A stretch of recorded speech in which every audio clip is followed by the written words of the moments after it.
عامر صاحب، ایک سابق وزیر اور سینیٹر تشدد سے مسائل حل کرنے کی تجویز دیتے ہیں۔ پاکستان میں جمہوریت اور آئین کو نہ ماننے والوں کے خلاف ایکشن بھی ہوتا ہے۔ کے پی اور بلوچستان میں ہم آپریشنز بھی دیکھ رہے ہیں۔ اگر ایک سینیٹر ایک سیاستدان تشدد کو پروموٹ کر رہا ہے تو اس کے خلاف کیا ایکشن ہونا چاہیے؟ عائشہ، میں شہزاد چودھری صاحب کی بات کو کچھ اس طرح سے آگے بڑھانا چاہوں گا کہ 80 کی دہائی میں ہم نے دیکھا کہ بھارت کے اندر سرمایہ کاروں کا ایک ایسا طبقہ سامنے آیا جس کا بظاہر آرٹ یا کریٹو ایکسپریشن کے ساتھ کوئی براہ راست تعلق تو نہیں تھا، لیکن ان کو یہ محسوس ہوا کہ بھارت میں فلمیں بنانے کا کاروبار جو ہے وہ کافی منافع بخش ہے۔ اب کیونکہ وہ آرٹ اور کریٹو ایکسپریشن کو تو نہیں سمجھتے تھے، وہ اس نتیجے پر پہنچے کہ اس سے قطع غرض کہ فلم میں کوئی کہانی ہو نہ ہو، کوئی اداکاری، کوئی ہدایت کاری ہو نہ ہو، بس ایک بھڑکتا ہوا اگر آئٹم نمبر شامل کر لیا جائے تو اسی کی بنیاد کے اوپر وہ فلم ہٹ ہو سکتی ہے اور ان کی سرمایہ کاری پہ ان کو اچھا خاصا منافع مل سکتا ہے۔ تو میرا خیال ہے پاکستان کی سیاست میں نا اس طرح کے سیاستدان بھی ایک آئٹم نمبر کا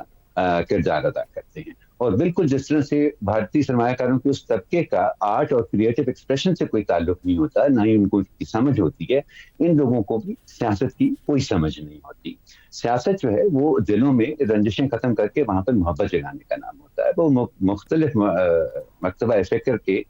سوچ کو کے بیچ میں پل بنانے کا کام ہوتا ہے۔ دیکھیں، اگر 500 اور 5000 لوگوں کو مار کے ایک ملک آگے بڑھ سکتا ہے نا، تو ایران دنیا کا نمبر 1 اس وقت ملک ہوتا ہے، اور شاید روانڈا ان سے بھی بہت اوپر ہوتا ہے جہاں پر 100 دنوں کے اندر 8 لاکھ لوگوں کو قتل کر دیا گیا تھا۔ تو ان کی باتوں کو انتباہ کے طور پہ لینے کی بجائے میں سمجھتا ہوں کہ یہ صرف ان کی انٹلیکچوئل بینکرپسی کا ایک اظہار سمجھنا چاہیے، اور ہمیں یہ سمجھنے میں مدد دیتا ہے، اس طرح کی باتیں جو ہیں وہ ہمیں مدد کرتی ہیں یہ سمجھنے میں کہ آج کل کی نوجوان نسل ہمارے اس طرح کے سیاسی طبقات سے اتنی متنفر۔